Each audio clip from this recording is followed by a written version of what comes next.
I've heard that love is the highest frequency you can vibrate in and the highest state of consciousness.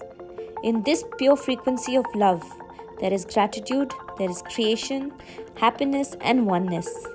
Love is all, and all is you.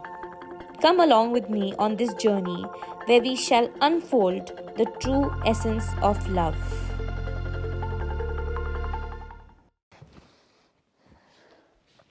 Okay. Hi Sanjay. Hi, how are you? How are you, Nimana?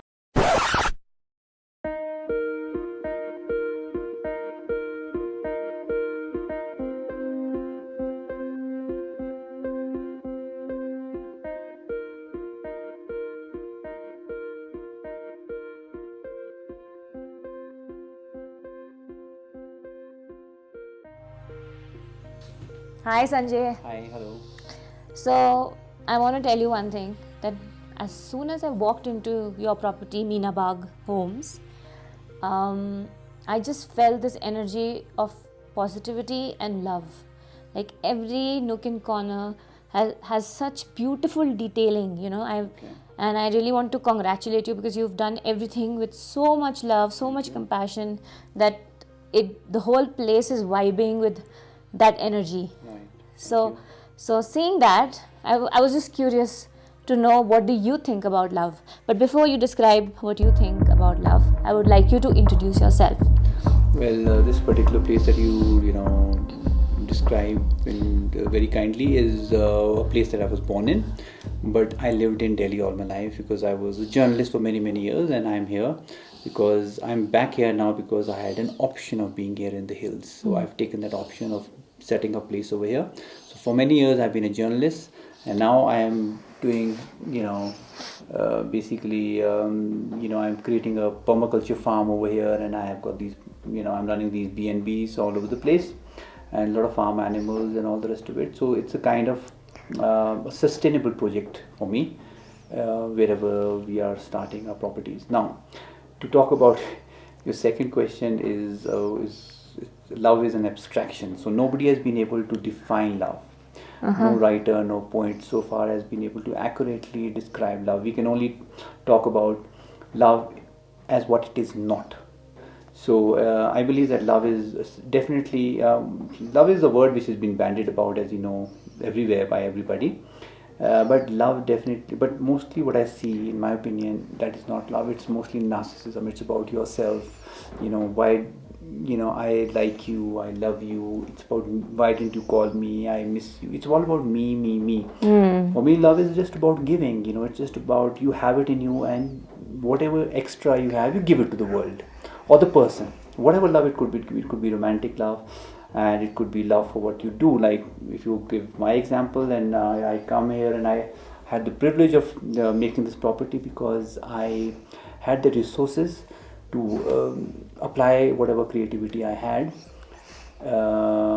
without any hindrance, and I could, if you want to call it love, I did it with love and passion. But you know what's happening around the world, right? You've heard about the war that is happening. Of course, we are all going through the pandemic, the whole world.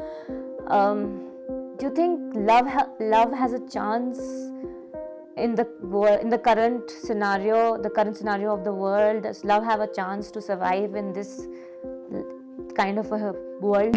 Well, if one has to be cynical, then one looking at the world around you, you'll say, no man, it has no chance at all. But because the world is the way it is, all the more reason that we have to have some hope in the idea that love can change things, change people, and inspire people to do things, and not sort of have that kind of a hullabaloo in the world that we are having right now. Okay. So, Sanjay, as we continue talking about love, and it's a very broad topic, but do you think love is the bedrock of spirituality?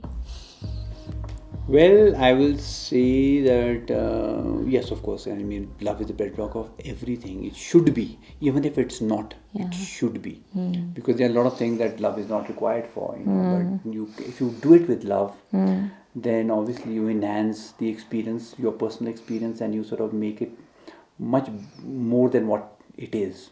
So if you come into spirituality, it has to be spirituality and love is synonymous. It's just one word. If you are a spiritual person, and if you are a spiritual person because that's the way the world is. You are spiritual. You call yourself spiritual, but love has to be obviously the bedrock of everything you do. But spiritualism and love. When I say love, obviously in the broader context, about you should have the it should be sort of flowing out of you. You should have a lot of it to just give and not expect anything. If there's love and there's expectation, that's the problem with it. You expect something in return. You do something for somebody, and you say, "Oh, that person did not return the favors that I gave that person," and that's not love. And even in the Gita, it's mentioned that you should do any act, Yeah. but do not without the expectation of the result. So that is what a spiritual person will do. If you're Yeah. a spiritual person, then you are basically doing it because it's your nature. It has to become your second nature. Yeah. To do these things.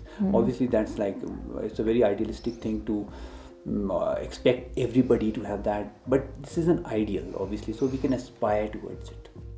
So, do you think being fully present with yourself and others is a deepest form of love? And that is also showing respect to that person, even if you don't want to call it love. That's it's very disrespectful if you're with somebody and you're on your phone or you're sending some WhatsApp to somebody else. Right. So that's even if if you don't call it love, you basically should show respect to the person by engaging with that person, by being with that person 100%. Yeah, that's true. I think in the modern times we've lost that personal touch. Yeah. With even on the dining table, people are on the phone or not paying attention to who's in front of them, rather than living in this parallel universe of Yeah. technology. So I think what you said is really, really correct, because that shows respect. And my last question to you will be, how do you think, because I know you've traveled a lot, right? I've also traveled a lot, and I just want to ask you this question: how do you think love can unify all of us, so that there's no war, so that there's no boundary? We are one world citizens, and we are one world family. Right.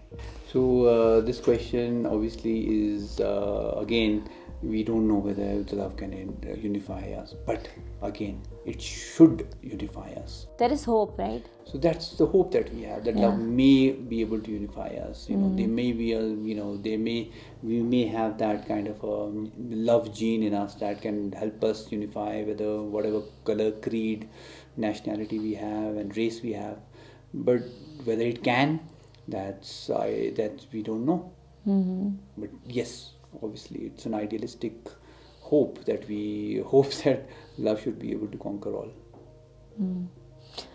Yeah, and I think love is that force that we need to unify this world, and once we do that, then there would be no more wars. Yep, there shouldn't be. There would be just love and oneness. Yep. And the fact that we feel one with everybody is enlightenment. Yep, of course. So thank you so much for your time. Welcome. Thank you. And thank you so much for the answers. I hope whoever hears this